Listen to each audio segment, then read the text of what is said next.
Chucky. The name sends shivers down spines and triggers memories of nightmares. But what if the story of this doll was more than just a Hollywood invention? What if the legend of Chucky was based on something far darker, far more terrifying than anyone dared to imagine? This is not the story you've heard before. This is the story they don't want you to know.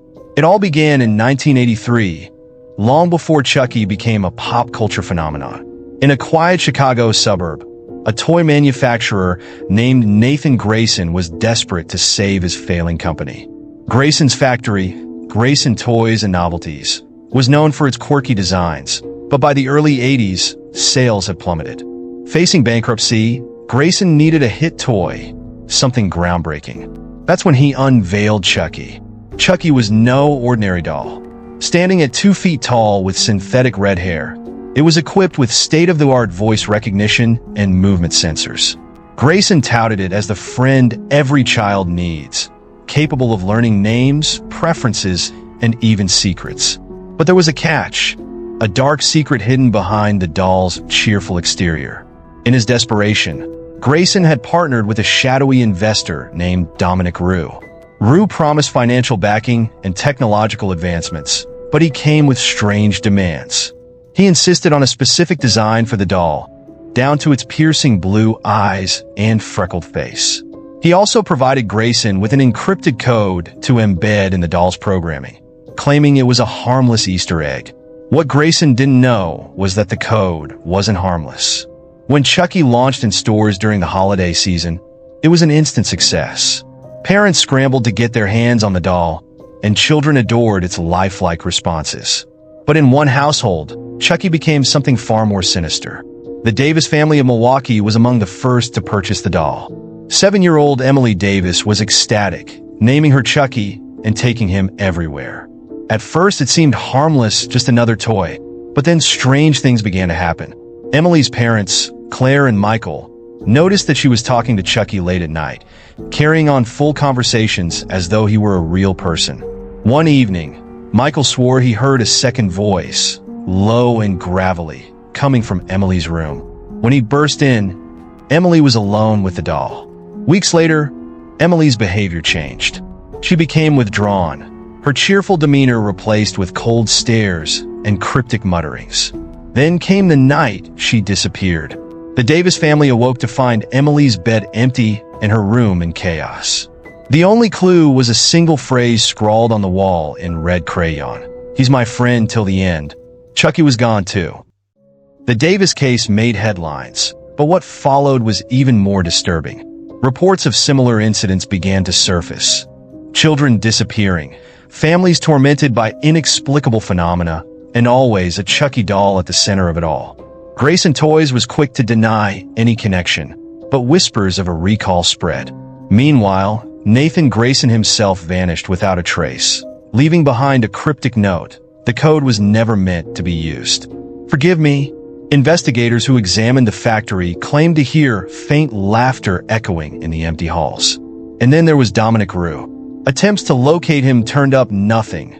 No records, no address, as if he had never existed. The story of Chucky might have ended there, buried under lawsuits and urban legends, if not for one man, filmmaker Robert Kane. Kane had grown up hearing the rumors about the Davis case and the cursed dolls. He became obsessed with uncovering the truth. Kane spent years researching the incidents, interviewing survivors, and even acquiring one of the original dolls. But as he worked on what would become the Child's Play script, strange occurrences plagued the production. Cast and crew reported hearing whispers on set, props moving on their own, and unexplained electrical failures. The lead actress quit mid-shoot, claiming that the doll's eyes seemed to follow her.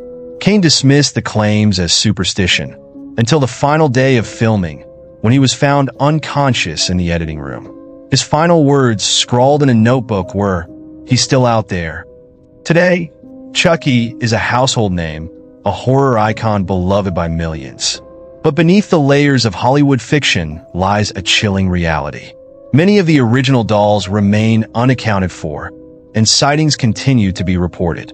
One woman in Idaho claimed to find a Chucky doll in her attic, despite never owning one. A man in Texas reported hearing laughter late at night, only to find the doll sitting on his living room sofa, staring at him. The true story of Chucky is not one of fiction, but of terror. And as long as the dolls remain, the legend and the fear will never die. Some stories are buried for a reason. Stories so dark, so unrelentingly terrifying, that speaking of them feels like summoning the evil they describe. This is one such story. A tale that begins innocently enough, but spirals into a nightmare so profound, even the survivors refuse to speak of it. They call it Chucky's curse. It started in 1994 in New Orleans, a city steeped in mystery and folklore. The Andrews family was new to the area, having relocated after a series of bad investments forced them to sell their home in New York. For their 10-year-old daughter, Lily, the move was anything but exciting, until she found the doll. The Andrews' new house was a creaking Victorian relic, filled with oddities left behind by its previous owners. One day, while exploring the attic, Lily discovered a Chucky doll, its red hair matted with dust, and its clothes slightly faded. Lily's parents brushed it off as an old toy and let her keep it. At first, everything seemed normal. Lily was thrilled to have a new friend, and her parents were too busy renovating the house to notice the subtle changes. But then, the whispers started. Late at night, Lily would giggle in her room, talking to Chucky as if he were alive. Her parents assumed it was just a child's imagination, until they began hearing a second voice. It was low, raspy, and unmistakably male. Within weeks, the Andrews household descended into chaos. Objects would move on their own. Knives found on the floor, picture frames shattered, and doors that refused to stay shut.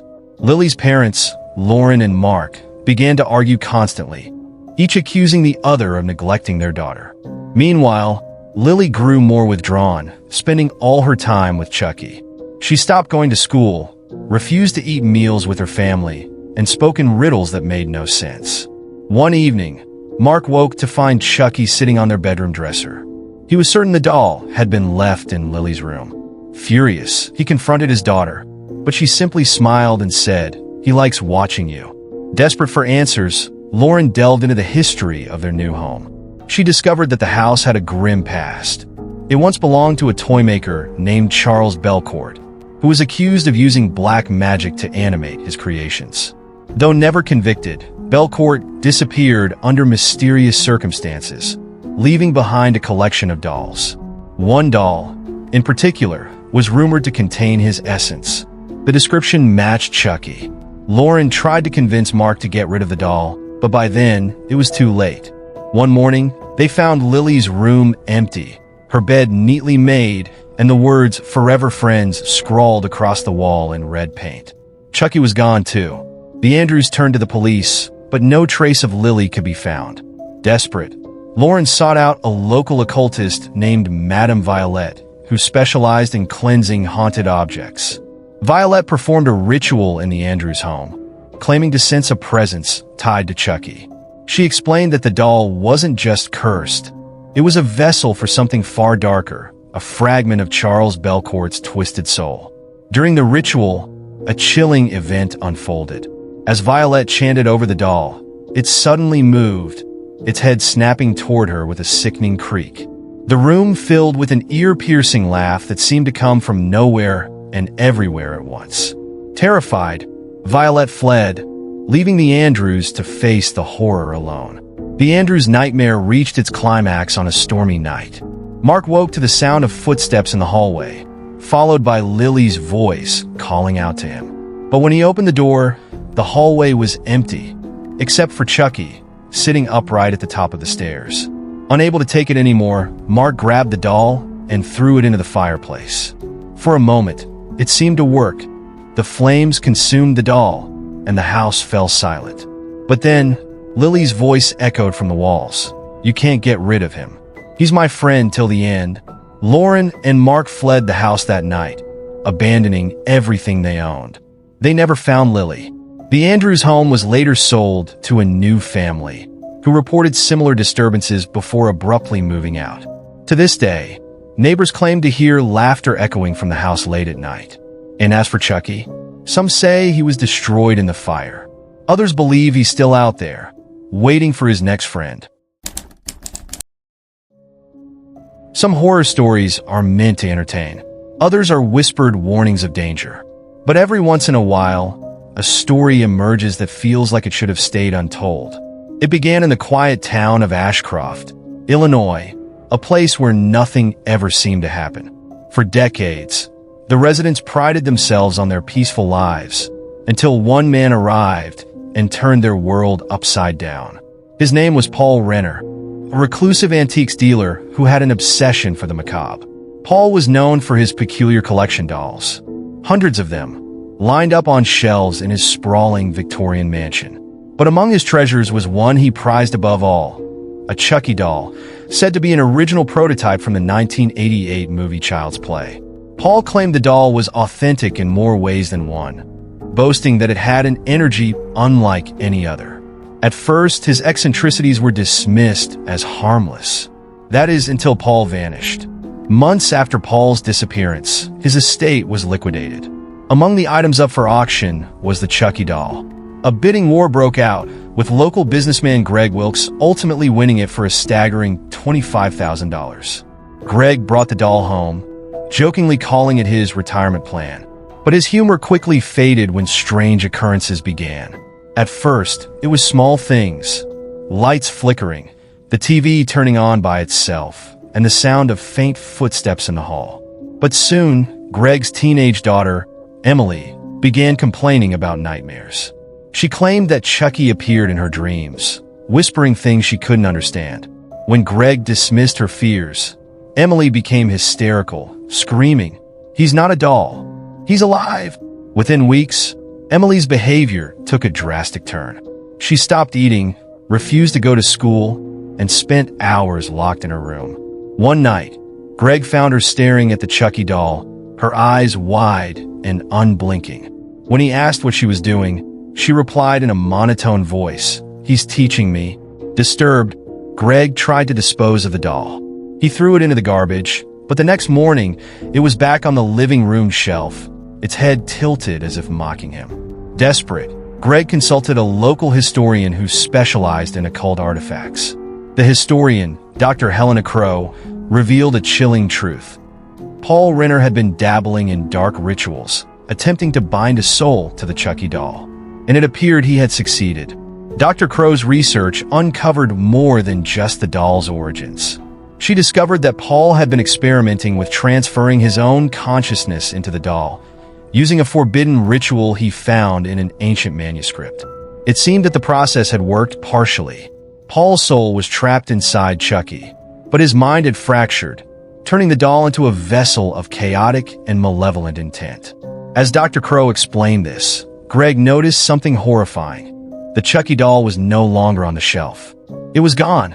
The Wilkes family's final night in their home was one they would never forget. Greg woke to the sound of Emily laughing, a cold, mirthless laugh that didn't sound like her at all.